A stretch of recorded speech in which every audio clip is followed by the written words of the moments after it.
Bicara tentang pesantren begitu ya, kondisi saat ini khususnya belakangan ini kita mendengar hal-hal yang kurang baik, tentunya itu menjadi suatu hal yang naif begitu ya. Di satu sisi memang kejadiannya seperti itu begitu ya. Ada hal-hal yang itu rupanya oknum begitu ya. Beberapa pimpinan pondok gitu ya, ada yang kasus hal-hal yang memang tidak sewajarnya begitu. Tapi itu memang merusak citra pesantren. Tapi itu tidak semua pesantren begitu ya.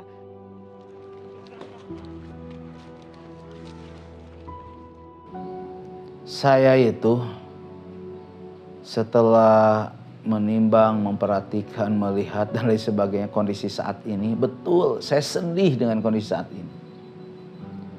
Ada beberapa faktor ya, mungkin faktor internal mungkin, apalagi yang paling besar ini eksternal untuk saat ini.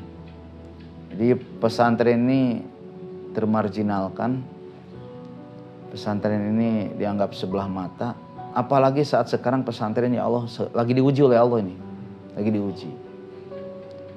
Ya karena oknum lah, karena oknum. Atau ada pesantren yang membolehkan yang membolehkan perempuan untuk menjadi khotib juga ada. Ini juga dampak lah. Karena khotib Jumat itu kan haram perempuan itu. Polisi menerima laporan seorang santri yang meninggal dunia di dalam kawasan pondok pesantren. Dari hasil otopsi, diketahui korban terluka di bagian kepala. Pemirsa, di Mataram NTB, seorang pimpinan sebuah pesantren tega mencabuli santriwatinya, dan kepada para korban, pelaku menyebut jika aksi bejatnya telah direstui oleh Nabi.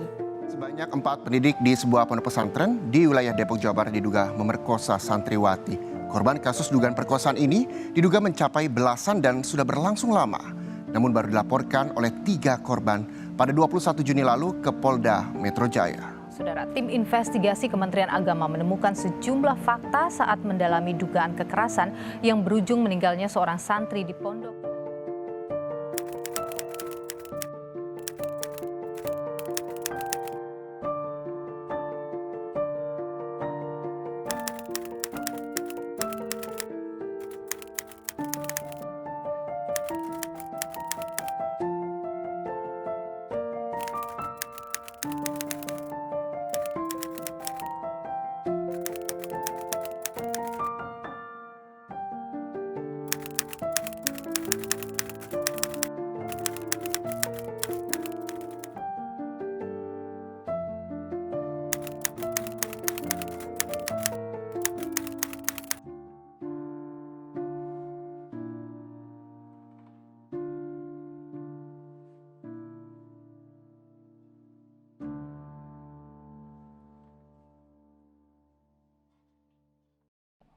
Al-Mu'awanah tadi dorongannya ketika itu karena dirintis 93-94 barusan jadi diresmikan tanggal 26 Agustus 1994 yaitu oleh Bupati Bandung ketika itu zaman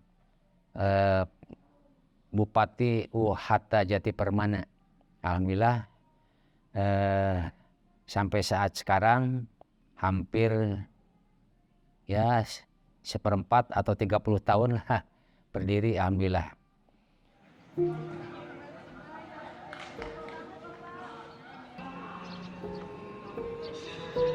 Memang Al-Mu'awanah didirikan betul-betul dari nol.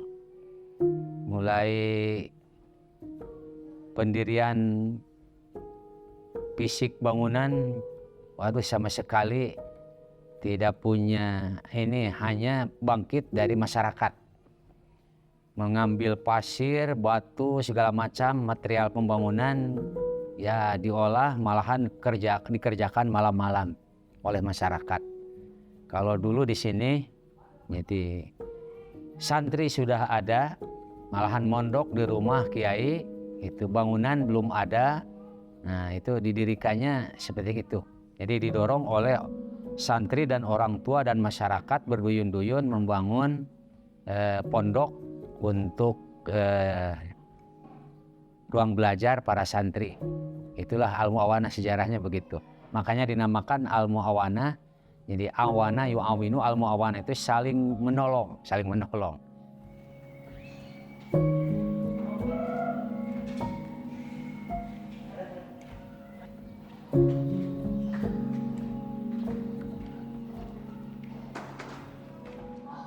Pondok pesantren ini dinamakan Pondok Pesantren Al-Mu'awanah. Yang memberi namanya ini adalah pastinya pendiri. Orang tua saya sendiri memberi nama Al-Mu'awanah. Jadi Al-Mu'awanah ini dari kalimat awana yu'awinu mu'awanatan, artinya menolong. Jadi punya visi dan misi, punya tujuan Pak Kiai ini ingin menolong, membantu negara Republik Indonesia ini, yaitu mencerdaskan anak-anak bangsa, menyolehkan anak-anak bangsa, membantu negara dalam hal dunia pendidikan. Karena kalau ditanggulangi oleh negara saja, pendidikan ini sangat berat.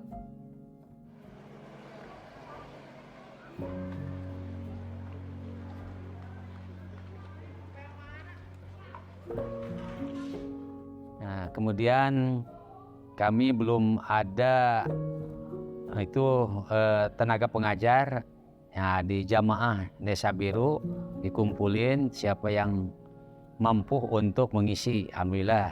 Nah, kesini-sini memang ada alumni dari Gontor dan kebetulan anak saya 5 memang dari Gontor.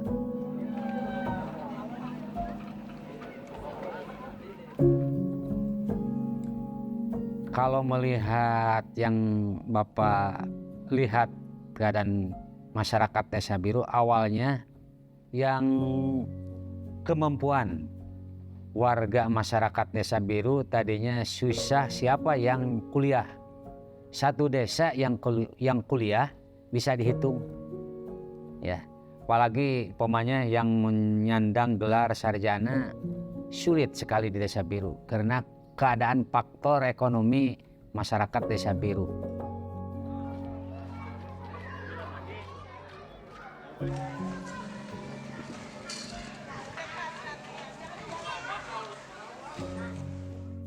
Cidawolong ini kampung namanya Cidawolong 4. Dulu ini kampung yang sangat, subhanallah.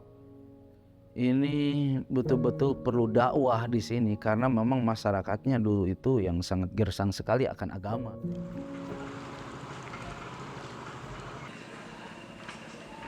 Dulu kalau mabuk-mabukan di sekitar sini sudah hal biasa di luar itu.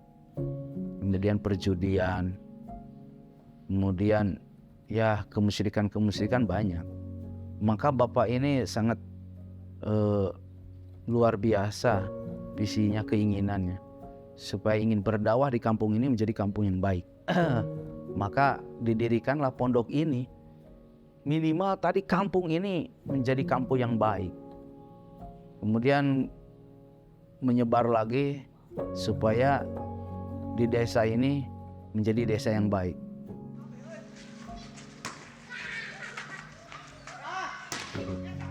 Nah, alhamdulillah. Nah, di Desa Biru ketika Bapak itu jadi masjid jami memang ada 23, satu desa masjid jami 23. Kalau diniyah ya termasuk diniyah 23 diniyah. Alhamdulillah dengan perjuangan di sini diadakan Desa Biru adanya pesantren kilat yang namanya Peskil. Tapi tidak populernya adalah tarbiyah. Nah, setiap diniyah digerakkan tarbiyah, yaitu pesantren kilat-kilat. Yang 23 diniyah itu dikumpulkan di sini, dipusatkan di Al-Mu'awanah sampai meledak 700 santri pesantren kilat setiap minggu hari Sabtu pulang minggu sore. Nah, semua para diniyah. Nah, dengan terus perjalanan panjang terdorong tadi adanya pesantren secara ini. Al-Mu'awanah tadi ya tahun 94, subhanallah, keadaan masyarakat di Desa Biru tadi baik masalah faktor ekonomi sulit untuk mengembangkan ke sekolah pesantren, maka di sini ya pesantren juga namanya kilat.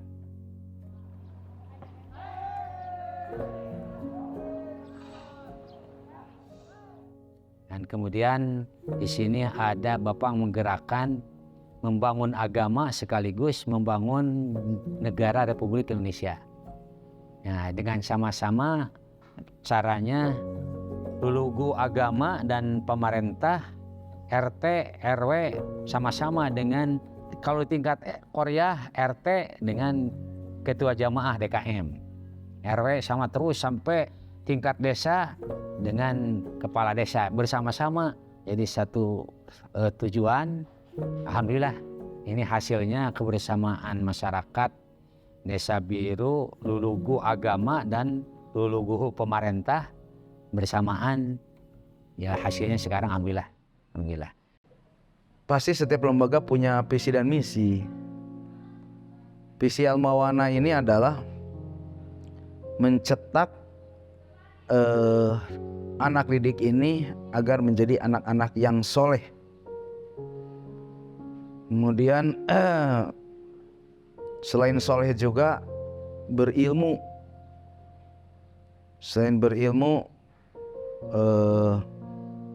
berakhlakul karimah, menjadi perkat umat. Nah, ini visi-visi yang dekat ini supaya tadi itulah santri-santrinya itu adalah selain berakhlak baik juga berilmu tadi. Kalau visi lembaga baru ini menjadikan lembaga ini adalah santrinya yang bertauhid, berilmu, beramal, berakhlakul karimah, berpikir rasional. Itu lembaga pendidikannya. Nah, pasti punya visi seperti itu. Tapi kalau tujuan pendidikan ini sendiri, mencetak anak didik agar menjadi anak yang soleh, yang pintar, kemudian ruhul jihad yang tinggi dan perkat umat.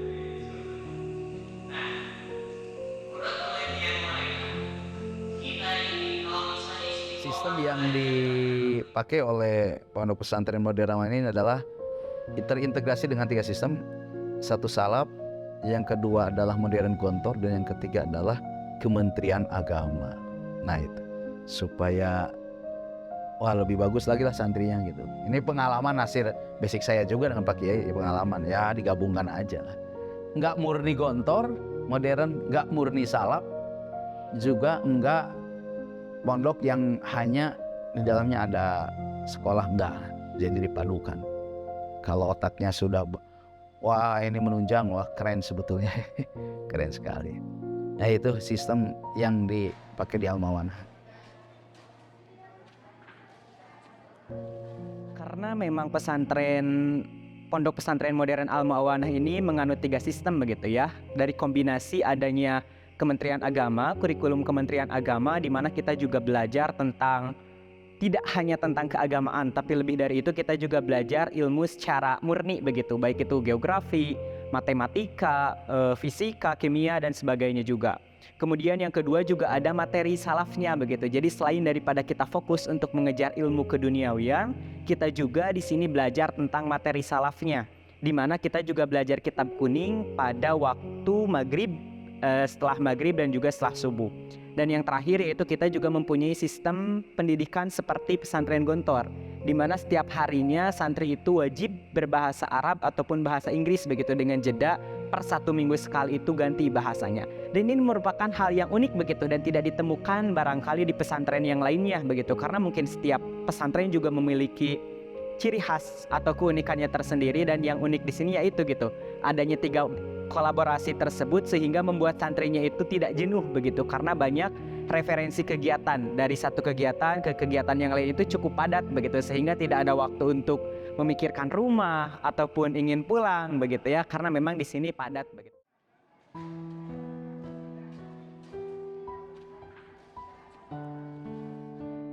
Yang paling terasa tantangan ini adalah lahirnya teknologi canggih. Anak itu kenapa sulit untuk mau masuk ke pesantren? Karena mereka sudah asik dengan kehidupan mereka di luar. Oke lah, sebut saja. Kan sekarang itu udah pada pegang gadget ya. Orang mana gak punya gadget? Terus rumah mana yang gak punya motor? Sekarang udah asik mereka, pergi ke sekolah udah pakai motor. Ini tantangan berat sebetulnya. Dan karena kebiasaan mereka seperti itu, ke pondokan gak boleh bawa motor, gak boleh bawa HP. Padahal luar biasanya pondok itu no motor, no bensin, no gadget, no kuota, no pulsa. Sebetulnya banyak nilai-nilai lebih ya, nilai-nilai lebih untuk santri itu. Orang tua santri sebetulnya harus lebih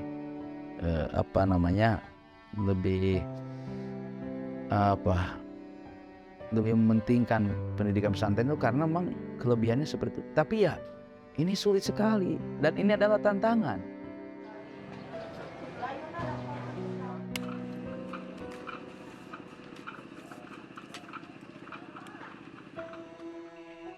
Sebagaimana sudah tadi saya jelaskan begitu ya, bahwa barangkali masih ada pesantren yang bersifat kuno begitu. Ada istilah seperti ini, santri itu adalah kuno. Tapi kita ketahui bersama bahwa hal yang kuno itu adalah langka. Dan yang langka itu pasti mahal. Secara otomatis bahwa santri itu adalah mahal begitu ya. Pun sama halnya dengan pesantren begitu tentunya. Jika tadi pertanyaannya bagaimana begitu ya pesantren bisa menyesuaikan dengan perkembangan zaman itu sendiri. Sekarang sudah banyak loh beragam gitu ya pesantren-pesantren yang sudah mengikuti perkembangan zaman. Dalam artian pesantren modern begitu ya. Kenapa sih harus ada pesantren modern? Ya contohnya seperti inilah. Bumi saja setiap harinya itu bergerak, tidak pernah berhenti. Masa iya kita yang memiliki akal, pikiran masih tetap bertahan begitu dengan hal-hal yang seperti itu gitu ya, hal-hal yang terjadi di masa lampau. Tapi kita pesantren juga mempunyai prinsip begitu, yakni al-muhafadzatu 'alal qadimis shalih wal akhdhu bil jadidil aslah. Artinya mempertahankan tradisi-tradisi yang lama yang bagus dan membawa tradisi-tradisi yang baru yang lebih bagus. Nah, dalam artian ketika kita sekarang hidup di zaman modern, tentunya kita juga sebagai santri atau orang yang hidup di pesantren harus menyesuaikan dengan keadaan zamannya. Jangan sampai tertinggal. Barangkali kalau misalnya kita terus mempelajari kitab kuning dan kita tidak tahu teknologi, kita nanti ketinggalan zaman dan bahkan bisa dikelabui, bisa dibodoh-bodohi oleh orang yang melek teknologi. Nah, inilah tantangannya begitu ya. Kenapa pesantren juga harus ikut berkembang dengan sesuai perkembangan zamannya itu sendiri. Kemudian tantangan yang selainnya itu ada kesan kalau ke pesantren itu disiplinnya sangat ketat sehingga mereka tidak bebas. Nah itu tanda. Akhirnya geram gitu loh mereka dengan itu. Takut ada pembulian. Padahal apa di sekolah nggak ada pembulian? Oh ada juga, sama aja dimanapun. Justru ya di pesantren ya ini juga oknum, ada yang kayak begitu dan sebagainya. Ya kalau tidak disikapi ya mungkin bisa terjadi dan itu mungkin ada. Tetapi kan justru anak ini harus diluruskan. Kalau ada orang yang membuli ya harus diluruskan.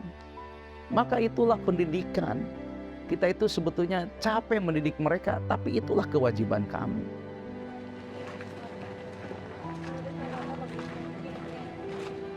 Betul, berbicara tentang pesantren begitu ya, kondisi saat ini khususnya belakangan ini kita mendengar hal-hal yang kurang baik, tentunya itu menjadi suatu hal yang naif begitu ya. Di satu sisi memang kejadiannya seperti itu begitu ya, ada hal-hal yang itu rupanya oknum begitu ya, beberapa pimpinan pondok gitu ya, ada yang kasus hal-hal yang memang tidak sewajarnya begitu.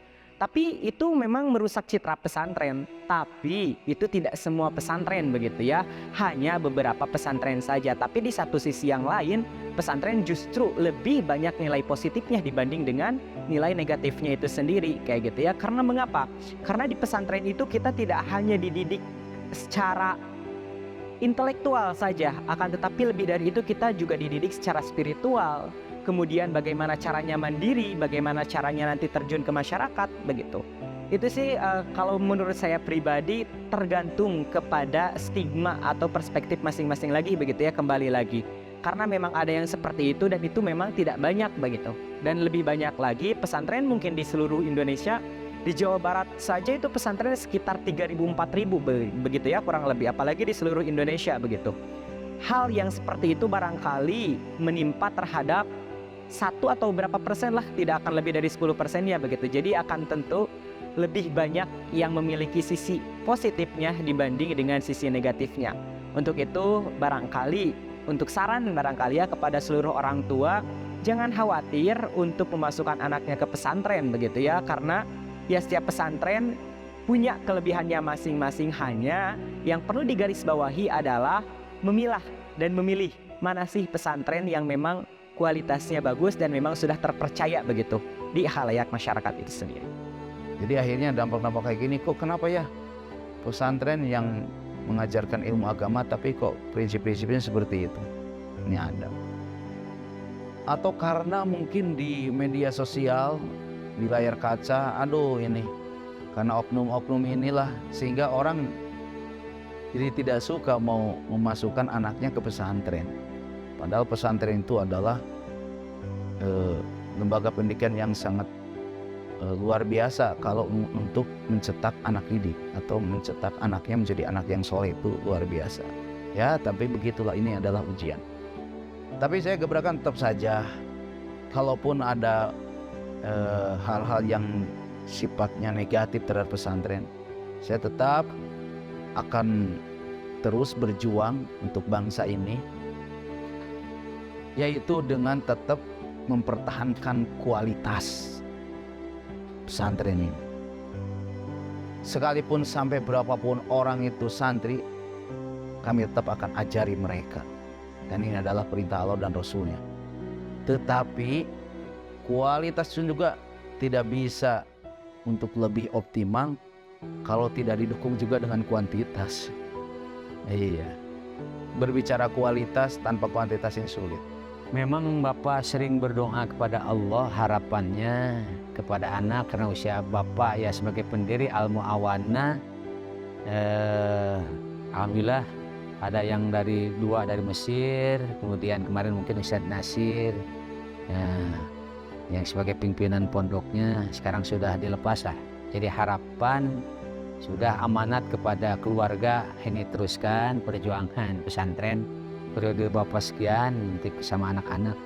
Hanya 3 sering berdoa, memohon kepada Allah, ya Allah semoga ini Al-Mu'awana yang pertama faktor sarana dan prasarana masih banyak yang kekurangan fasilitasnya.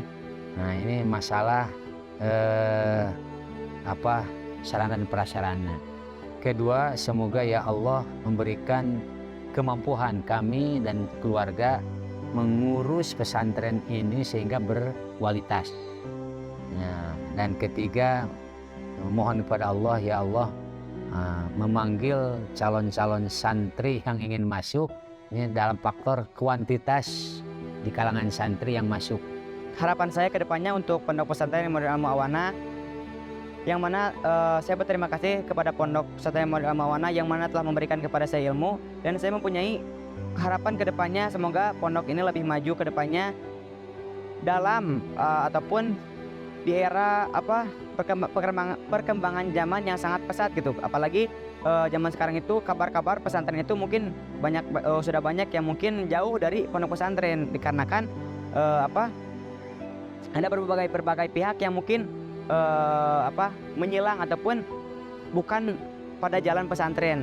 Nah, maka dari itu saya mempunyai harapan ke depannya semoga Pondok Pesantren Modern Al-Mu'awana ini bisa lebih maju, bisa lebih membaik di perkembangan zaman yang Masya Allah mungkin sudah rusak lah, atau bisa dibilang rusak karena mungkin dari berbagai pihak yang mungkin merusak ataupun yang menyilang ataupun berjalan di luar arah pesantren.